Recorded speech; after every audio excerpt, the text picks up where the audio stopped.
Yep, so as soon as we get Scooby, we'll be good to go. I guess we'll go ahead and start talking about these teams. It's going to be Q2 facing off against cOK's team. cOK's team, of course, otherwise known as cOK. Served by cOK and Walter, otherwise known as Outlaw. Wait, what was that team's name there, Grease Scotsman? cOK. What was that team's name? Yeah. cOK. Yeah. I don't know how I feel about this, but there's feelings inside of me that are funny. Mm-hmm.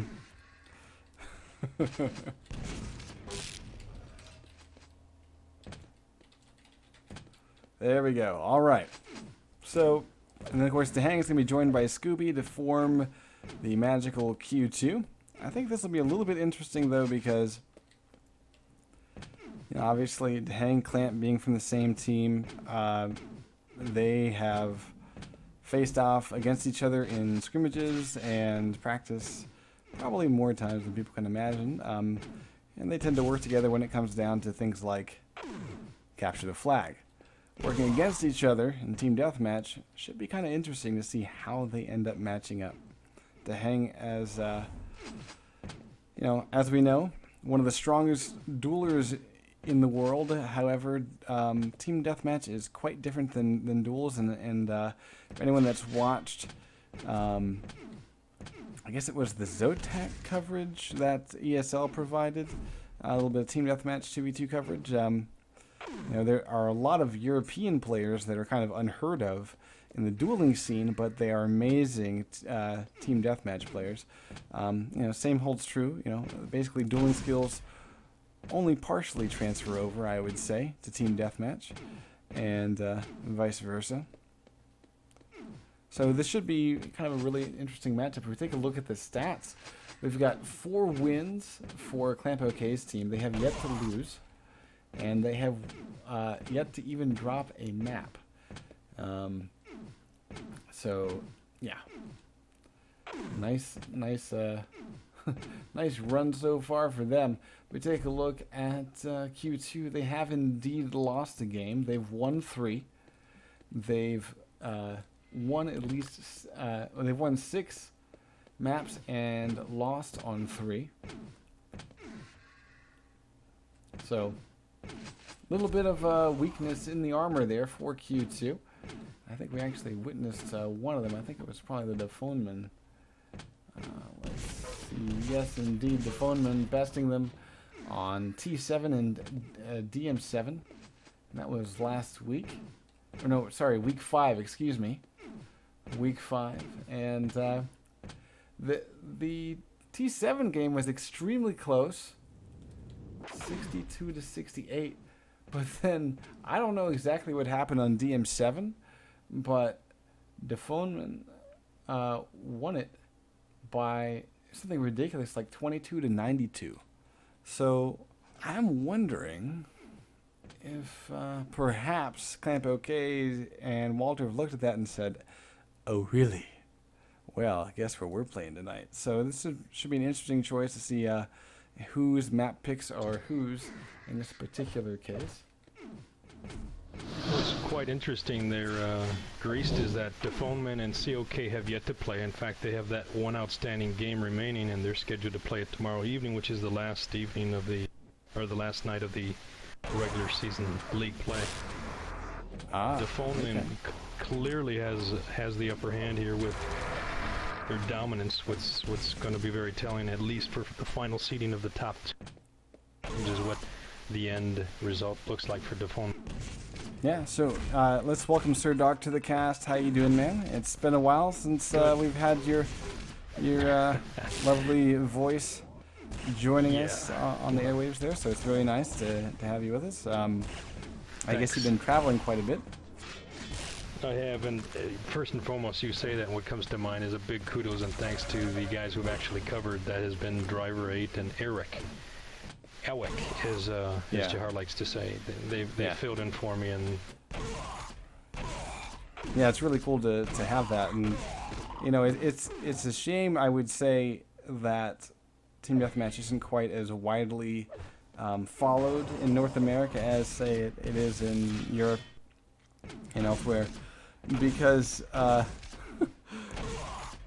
of all the leagues, if tonight's any testament, out of all the leagues that we tend to cover, one of the reasons why we keep coming back to QuakeNight is because it is so well run. Like, we can consistently say on Monday we will have at least one, if not two, sometimes three, you know, QuakeNight matches. Now, they don't always end up being what was scheduled, but hats off to you and your crew. You're able to put together some kind of backup. And that doesn't happen with any other league that we cover. So if any league admins are out there watching, please take notes.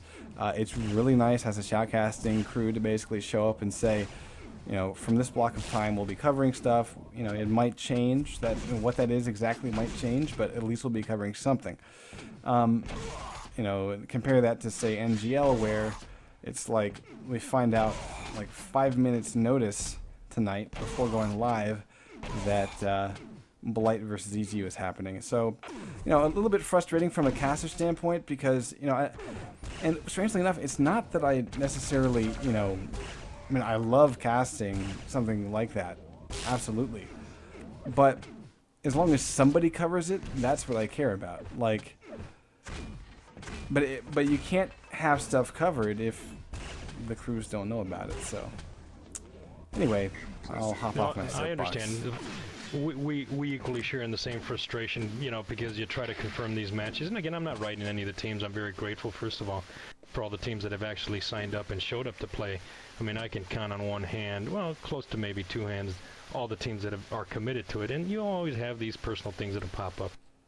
The good news is that we're coming to the close of the league season, which regular season play, which is in fact this week tonight, and then we'll get into the playoffs. So we're going to have some league playoffs here coming up in the next week and a half. Hopefully, run through those relatively quick. Now, will there be any break, or are you going straight into it?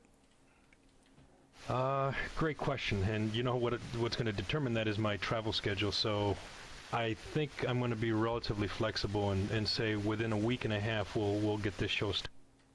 And what I don't want to do is draw it out where, you know, it's over the next 3 weeks. I may do it like I did season 1, and that's within 2 or 3 nights get it all done. Yeah, for those that are wanting us to I'm reading through IRC, and I mean, I personally love the fact that there's more Quake Live than can be covered by a single shotcasting crew, or at least shotcasting crew with a life. I mean, for those that don't know, we have behind the scenes meetings for Gamescast TV, meetings for Quake Live TV. Then we have broadcasts on Monday and Wednesday. And then we have the Quadcast, which is a weekly podcast that normally was on Tuesdays. Well, we've just shifted it yet again because a couple of our participants are in college, so their schedule changes every couple of, like, 9 weeks or so, every semester. So we have to alter, you know, the broadcast schedule, partially because of that. Looks like T6 is our first stop for the night for Q2 versus cOK. But anyway, yeah. So we do. We have something going on 4 or 5 days a week, every single week, devoted towards some kind of esports coverage. You know, so like I would love to do more. Like, honestly, actually, we are looking for additional talent. If you're going to QuakeCon and you want to work with Quake Live TV, get in touch. Get in touch with me. Find me on forums. Find me on IRC, because we plan to have a certain amount of coverage that is pretty unprecedented of the entire event, and we need to expand our staff in order to make it all happen. So we do have spots for co-hosts. We do have spots for people that are more managerial types. We do have spots for people that just want to feel really comfortable with the camera and want to be kind of the cameraman. So definitely get in touch with us. We're going to be releasing some information in the coming weeks about the specifics